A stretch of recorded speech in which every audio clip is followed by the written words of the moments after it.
हरिद्वार के बीएचईएल क्षेत्र में एक समय ऐसा भी था जब राजा नाम का हाथी लोगों के बीच दहशत का पर्याय बन चुका था। वर्ष 2019 में इस हाथी ने 3 लोगों की जान ले ली थी। उस घटना के बाद हर तरफ सिर्फ राजा का नाम सुनकर लोग सहम जाते थे। वन विभाग से लेकर आम लोग तक हर कोई इस हाथी से दूरी बनाकर रखना चाहता था। राजा, जिसे तब खूनी हाथी कहा जाने लगा था, हरिद्वार की गलियों में भय का दूसरा नाम बन गया था। लेकिन किस्मत ने राजा की जिंदगी को एक नया मोड़ दिया। खतरे की आशंका को देखते हुए वन विभाग ने इस हाथी को हरिद्वार के राजाजी टाइगर रिजर्व की चीला रेंज में पुनर्वासित किया।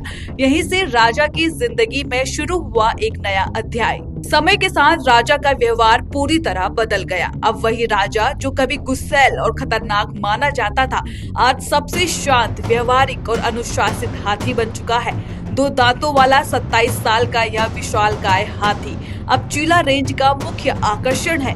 यह हर आदेश को तुरंत मानता है और अपने साथियों के बीच बेहद प्यारा माना जाता है। हाथीबाड़ा इंचार्ज कंचन नौटियाल बताती है, राजा पूरी तरह बदल चुका है। वह सबसे प्यारा और शांत हाथी है। कड़ी मेहनत और लगातार देखभाल के बाद यह बदलाव संभव हो पाया है। कभी हमलावर रहा हाथी आज बेहतर और सुकून भरा जीवन जी रहा है। हरिद्वार की चीला रेंज में कई वर्षों से हाथी सफारी बंद थी। अब नवंबर में पार्क के गेट खुलने के साथ ही सैलानियों के लिए हाथी सफारी की अनुमति दी जाएगी।